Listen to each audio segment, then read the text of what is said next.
Waalaikumsalam. Pak, Nadine dari Denai TV mau eksplorasi nagari di Kota Tinggi. Bisa Bapak ceritakan sedikit tentang nagari Kota Tinggi ini, Pak? Oh, boleh. Oke.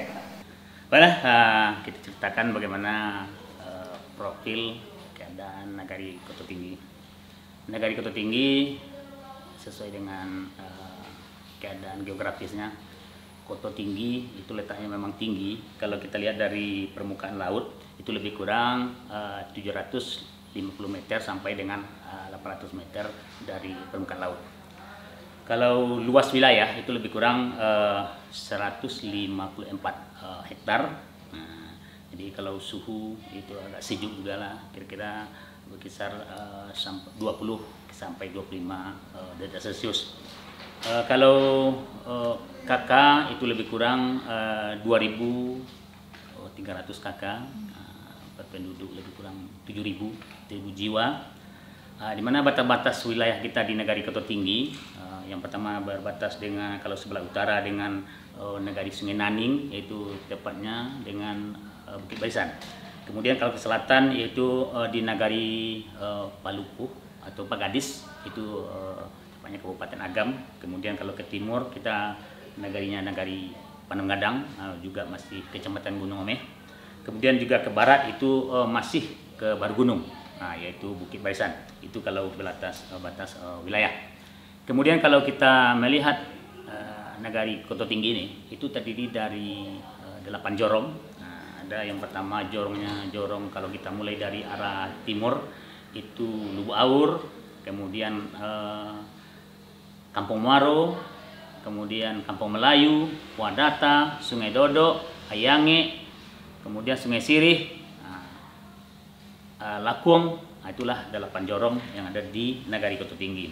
Kemudian kalau kita bicara masalah perekonomian, yaitu ada perekonomiannya di bidang pertanian, perkebunan, perikanan, dan juga ada peternakan.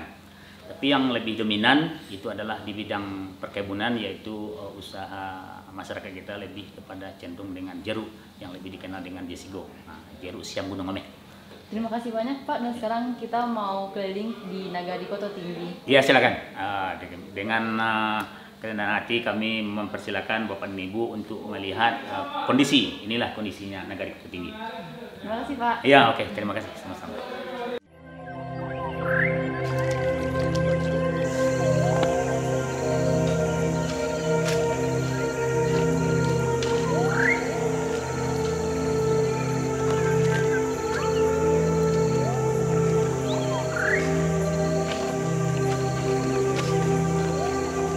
Eksplorasi kita kali ini adalah nagari yang memiliki sejarah perjuangan bangsa.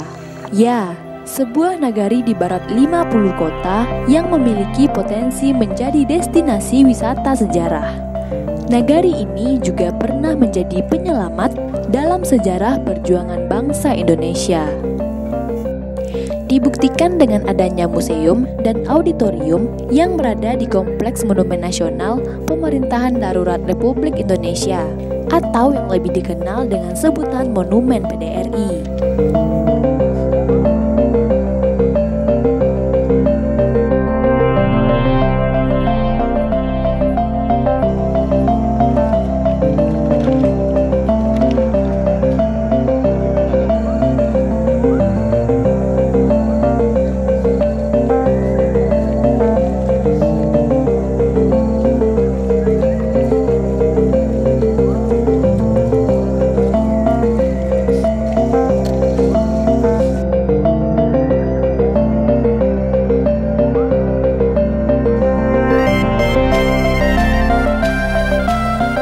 Kota Tinggi di Kabupaten 50 Kota memang tidak sepopuler daerah lainnya yang ada di Sumatera Barat. Namun, nagari yang terletak di deretan Bukit Barisan ini mampu membius pelancong yang berkunjung. Memasuki wilayah yang ada dalam Kecamatan Gunung Omeh ini, mata pengunjung dimanjakan oleh pemandangan yang hijau dan kuning. Hijaunya daun berpadu apik dengan kuningnya buah jeruk yang siap untuk dipanen.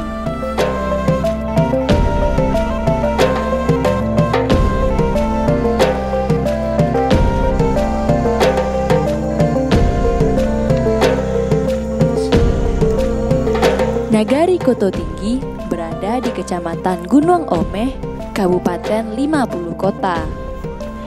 Nagari yang berada di barat 50 kota ini memiliki luas sekitar 74 km persegi atau 47,27% luas wilayah Kecamatan Gunung Omeh. Berjarak sekitar 0 km dari ibu kota kecamatan, 53 km dari ibu kota Kabupaten Sari Lama.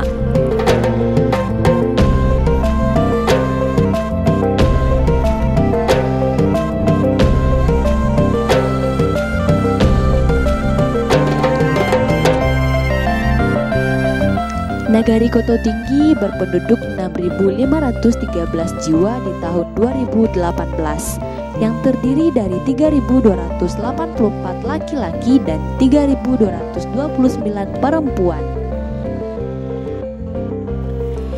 Nagari ini terdiri dari 8 jorong, yakni Lubu Awa, Lakuang, Kampuang Melayu, Kampuang Muaro, Sungai Siriah, Puadata, Sungai Dado, dan Aya Ange.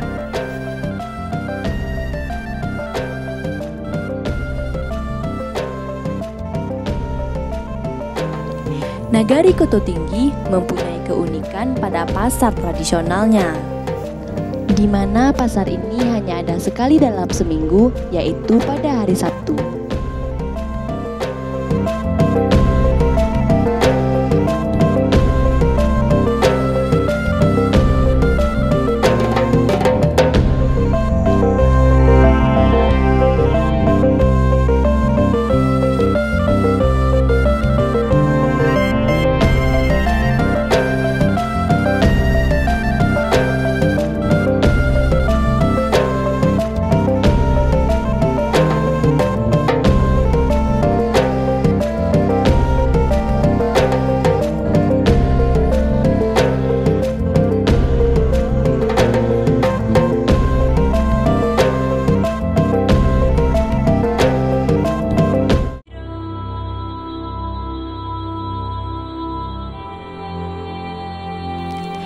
Sapaan dan senyum tulus penduduk setempat memberikan kehangatan dari sejuknya udara khas pegunungan yang berada di 1.525 meter di atas permukaan laut. Lelahnya kaki melangkah karena perjalanan yang cukup panjang, sekitar 2 jam menggunakan kendaraan roda 4 dari kota Payakumbuh seketika terobati. Namun, untuk menelusuri seluk-beluk nagari ini, kita akan masuk berjalan kaki untuk mengenal lebih dekat Nagari Koto Tinggi.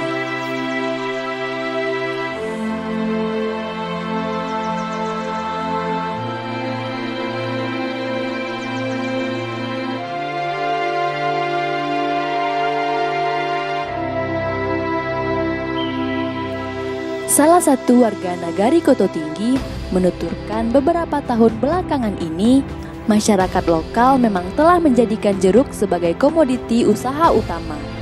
Dan jeruk di sini juga menjadi agrowisata ekonomi yang banyak dikunjungi oleh wisatawan lokal maupun interlokal. Tak heran, hampir setiap lahan yang ada di sini dijadikan kebun jeruk.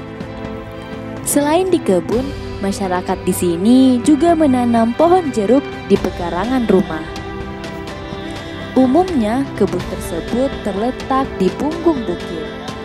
Biasanya, pohon jeruk di sini diselingi dengan tanaman cabai.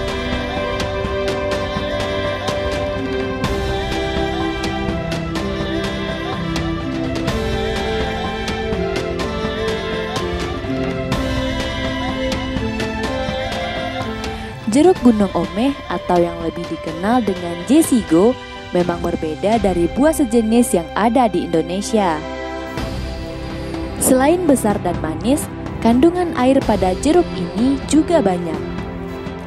Sudah tentu memiliki kandungan vitamin C yang sangat tinggi. Ini yang menjadikan permintaan konsumen akan jeruk sejenis ini terus meningkat.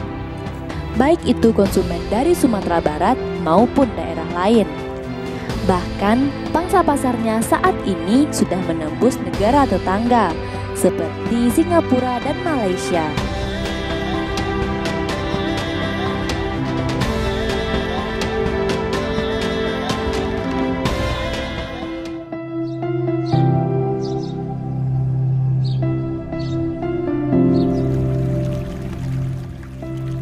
Pemerintah Nagari Koto Tinggi, Pok Darwis, dan lapisan masyarakat serta Ninyak Mama mengangkat komplek rumah adat di kawasan Sungai Dado menjadi destinasi wisata budaya. Kampung Sarugo, demikian sebutan kawasan tersebut. Sarugo merupakan akronim Seribu Gonjong, yang dalam bahasa Indonesia berarti 1000 bubungan rumah berbentuk tanduk, yang merupakan ciri khas rumah gadang Sumatera Barat. Kampung Sarugo menawarkan eksotisme khas alam pedesaan, dan kampung ini memiliki sejarah yang sangat kental akan adat budaya. Dari tekstur bangunannya saja masih asli sejak berdiri di tahun 1819.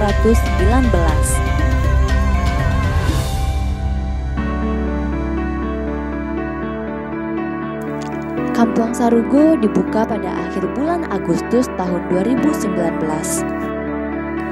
Ada 29 rumah gadang dengan ukuran sekitar 5 x 16 meter.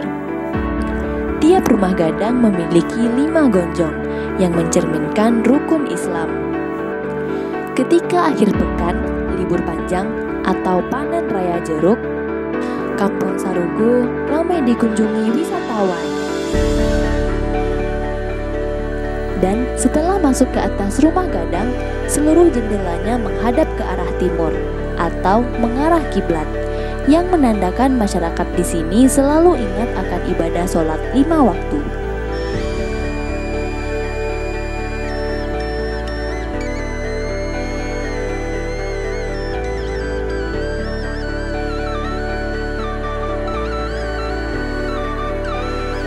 Kampung Sarugo juga masih melestarikan adat tradisi yang melekat turun-temurun di negari ini.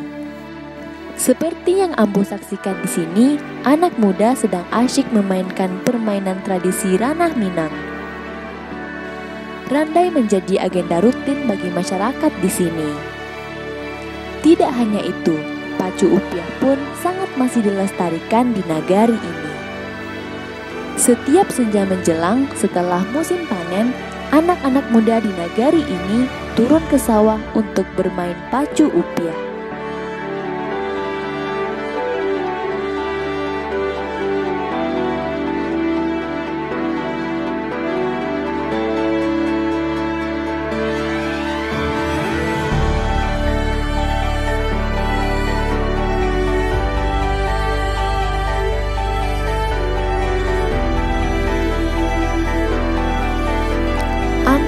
Melanjutkan langkah di nagari Koto Tinggi. Hamparan sawah yang sangat luas dan kebetulan sedang panen. Terik matahari tidak menyurutkan semangat para petani ini untuk memanen padi yang menguning, padahal usia mereka sudah tidak muda lagi dan harus bersusah payah memanen hingga memikul berkarung-karung padi.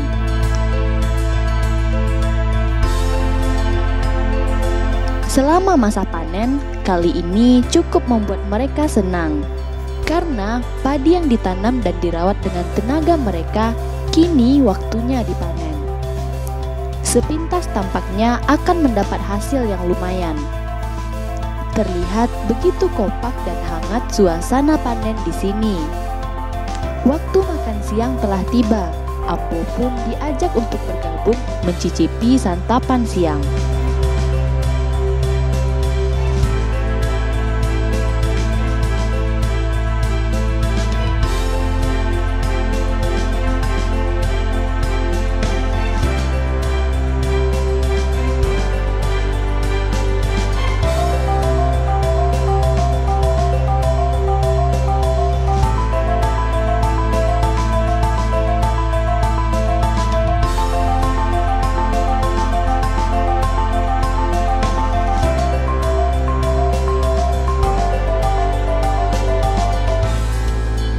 Ambo melanjutkan perjalanan. Di bawah persawahan ini, Ambo melihat ada dua sungai yang bertemu membentuk batang sinamar.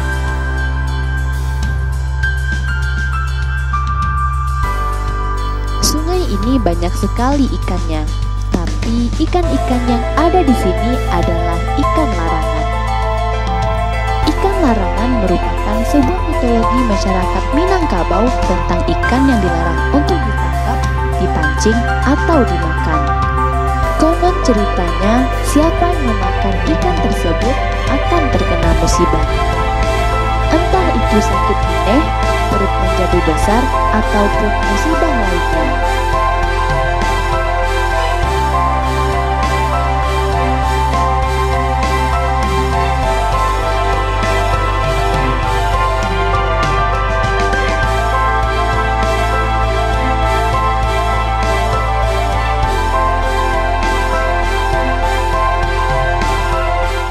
Nah, kalau kita sudah berkunjung ke Nagari Koto Tinggi, tidak lengkap rasanya untuk tidak menjelajahi goa yang sangat tanamo ini, yaitu Goa Ayah Singke.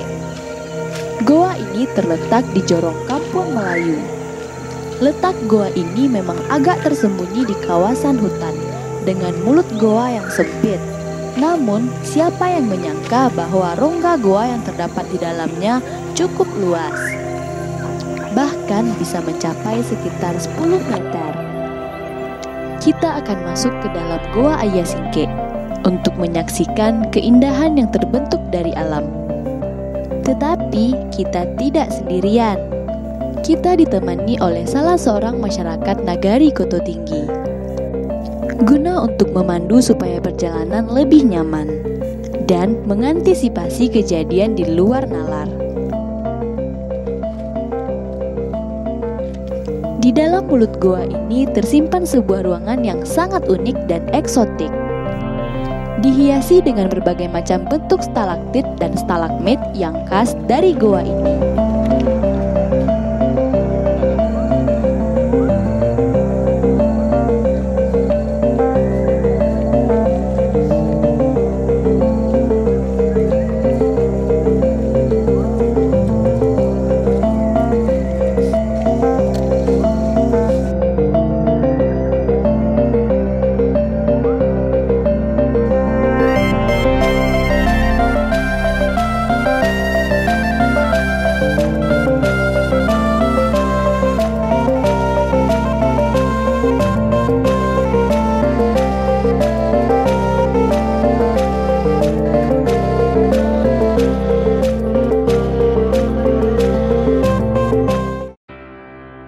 Kesan perjalanan yang Ambo dapatkan, banyak cerita yang akan disampaikan. Penuh pengalaman dan pelajaran baru yang bisa dirasakan. Sejuk udara memberikan aroma baru di setiap langkah menelusuri nagari ini. Ramah masyarakat dan alamnya, santun akan adatnya, lestari sejarah dan budayanya, memberikan pesona megah bagi siapa saja yang berkunjung. Tidak peduli berapapun jarak dan waktu yang diperlukan untuk menyaksikan bentangan ini.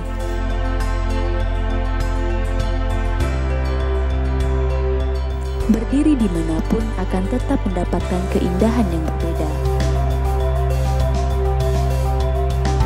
Berjalan di lorong rumah gadang, Ambo merasakan denyutan pada masa itu. Seketika, tekstur bangunan tua yang berumur ratusan tahun ini menyampaikan kisah pada masa lalu.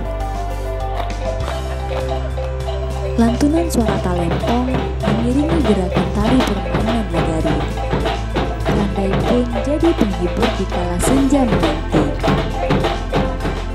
Gelak tawa bercampur lumpur tidak ketinggalan jadi pengisi di sore hari.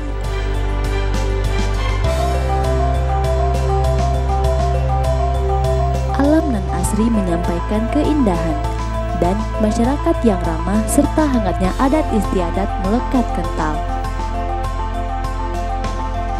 Begitulah Koto Tinggi. Perjalanan singkat ini membuat banyak kesan yang bisa Ambo ceritakan. Sepenggal nilai yang Ambo dapatkan, 50 kota menjadi guru hebat dalam perjalanan ini. Dan nagari Koto Tinggi membuat Ambo berpikir, alam Ranah Minang memang luar biasa. Tak habis-habis cerita yang akan Ambo sampaikan ke dunia tentang indahnya alam ini. Jeruk yang berjejer tumbuh seperti memberi makna bahwa alam tidak hanya untuk dinikmati, tapi juga untuk dijaga kelestariannya. Embun yang putih menyelimuti barisan bukit nan hijau menambah suasana dingin dari aroma alam nagari ini.